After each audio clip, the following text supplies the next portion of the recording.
रामपुर तहसील के किसान बागवानी संगठन के सदस्य आज शिमला सचिवालय के बाहर बागवानी मंत्री जगत सिंह नेगी से मिलने पहुंचे और बागवानी क्षेत्र में सुधार की आवश्यकता पर जोर दिया। रामपुर से आए लोगों का कहना है कि किसानों को उनके हक मिले जो आजादी से पहले और आजादी के बाद के हैं। उन्होंने कहा कि नौ तोड़ के किसानों को सारे हक मिलने चाहिए। उन्होंने विश्वास जताया है कि सरकार उनके हितों को प्राथमिकता देगी और बागवानी क्षेत्र को आगे बढ़ाने के लिए नई नई नीतियों पर हम काम भी करेंगे। किसानों ने अपनी समस्याओं में जल आपूर्ति, बागवानी उत्पादों के लिए बेहतर बाजार और सरकारी योजनाओं को लाभ और अधिक प्रभावी बनाने की बात भी उठाई। इस दौरान किसानों ने सरकार से बागवानी क्षेत्र के लिए विशेष योजनाएं, सब्सिडी और बेहतर बुनियादी ढांचे की मांग भी की है। मैं बिहारी सहयोगी किसान बागवान यूनियन रामपुर का संयोजक हूँ और आज हम माननीय मंत्री से मिलने आए हैं। जो हमारा मुख्य मुद्दे हैं वो है जो आज़ादी के बाद जो हमारे हकूक़ थे, आज़ादी से पहले और आज़ादी के बाद, जिसको हम वाज़ेब उल-अर्ज़ बोलते हैं।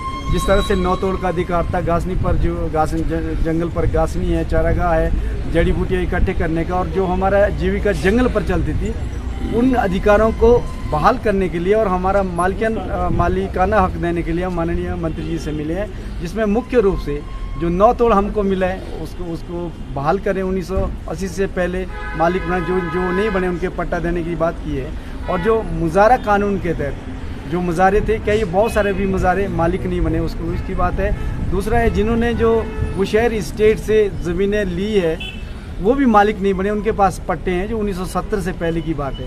तो किसी कारणवश उनके रेवेन्यू एंट्री में मालिक नहीं बने। एक तो हमने वो बात ही उठाई है कि जब ये फॉरेस्ट कंजर्वेशन एक्ट आया उससे पहले उनके जो केसेस थे उनको दोबारा से इंक्वायर करके उनके मालिक बनाया जाए।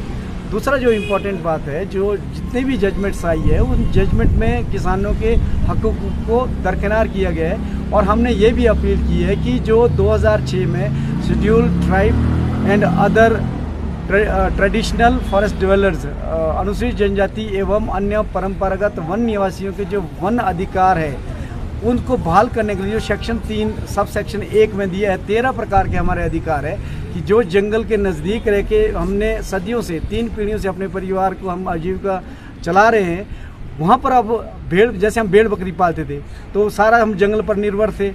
तो अब वो है वहाँ पर भेड़ बकरी किसी ने रखी। अब उस जगह में हमने घर बना दिए और वहाँ पर हमने बाग बगीचे तैयार कर दिए।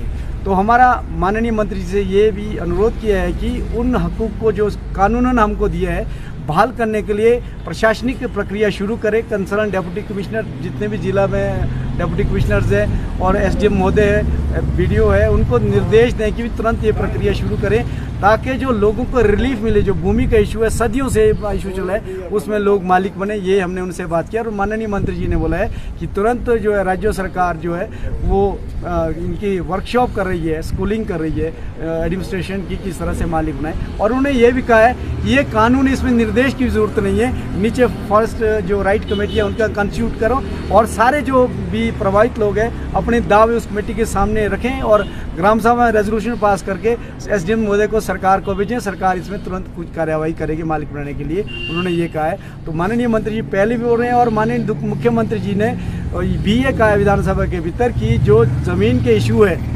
इसके लिए कैबिनेट की तरफ से चेयरमैन बनाया है, वो माननीय जगत सिंह नेगी जी को बनाया, उनकी अध्यक्षता में कमेटी कंस्टिट्यूट की है। तो इसलिए रेवेन्यू मिनिस्ट्री भी है वो, हम इसलिए उनसे मिले हैं कि जो लोगों की समस्या सुने और सरकार इसमें पॉजिटिव स्टेप उठाकर हमको मालिक बनाए। इस बात के लिए कि हम पूरी रामपुर कॉन्स्टिट्यूंसी से किसान बागवान यूनियन की तरफ से हम डेपुटेशन लेके माननीय मंत्री से मिले।